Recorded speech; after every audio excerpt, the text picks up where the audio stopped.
Mossad म्हणजे इस्रायलने आतापर्यंत अनेक इराणचे शास्त्रज्ञ मारले आहेत, त्यांचे राजकीय नेते मारलेले आहेत, त्यांचे जनरल्स मारलेले आहेत. कारण इराणला इस्रायल स्वतःचा एक मोठा शत्रू समजतो. कारण जे वेगवेगळे दहशतवादी गट किंवा मिलिशिया जे इस्रायलच्या विरोधात काम करतात, या सगळ्यांचं जे फंडिंग आहे ते इराणने केलं आहे.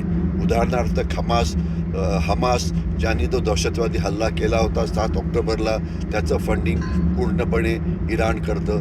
हिजबुल्ला जो गट काम करतो लेबनॉनमधून, त्याचं फंडिंगसुद्धा इराण करतं. आणि याच्याशिवाय हुथी जे येमेनमधून फायर करतात, त्याचंसुद्धा फंडिंग जे आहे ते इराण करतो.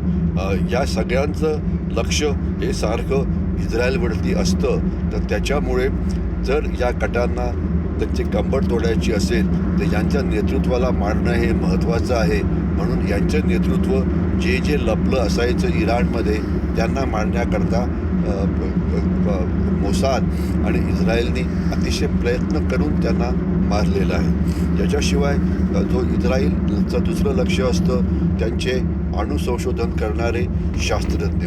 असे अनेक शास्त्रज्ञ आहेत जी इराणची क्षमता वाढवत आहेत अणुबॉम्ब तयार करण्याची.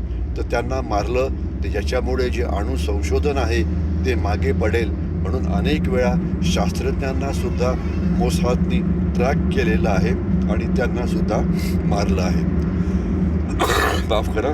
याच्याशिवाय अनेक मोठे जनरल की ज्यांनी इराणचे मोठे जनरल आहेत आणि ते पूर्णपणे इस्रायलच्या विरोधात आहेत, खास तर इराणियन रिव्होल्युशनरी गार्ड यांचे. तर त्यांनासुद्धा मारण्यामध्ये पद्धतशीर मोहीम जी आहे ती इस्रायलनी राबवलेली आहे. इस्रायलची ही पद्धत आहे की त्यांचं जे युद्ध त्यांच्या शत्रूच्या विरोधात असतं हे ते अतिशय पद्धतशीरपणे ओव्हर अ लाँग पिरियड चालू ठेवतात आणि आपले शत्रूंना, मग ते शास्त्रज्ञ असो की पॉलिटिकल हेड असो की कुठल्या मिलिशियाचे मुख्य असो, त्यांना वेचून त्यांना मारतात. आणि यामुळे या सगळ्या गटांची क्षमता कमी होते आणि त्यामुळे इस्रायल जो आहे तो अजून सुरक्षित होतो. तर त्याकरता मोसाद जी इस्रायलची गुप्तहेर संस्था आहे याचं कौतुकच करायला पाहिजे, ज्यामध्ये ते टेक्नॉलॉजिकल इंटेलिजन्स वापरतात, ते इलेक्ट्रॉनिक सर्व्हेलन्स पण ठेवतात, ते जमिनीवरती असणाऱ्या गुप्तहेरांचा वापर करतात आणि सगळ्या कंबाईंड पद्धतीने ते आपल्या शत्रूंना ट्रॅक करतात आणि त्यांना एक एक करून त्यांना मारतात.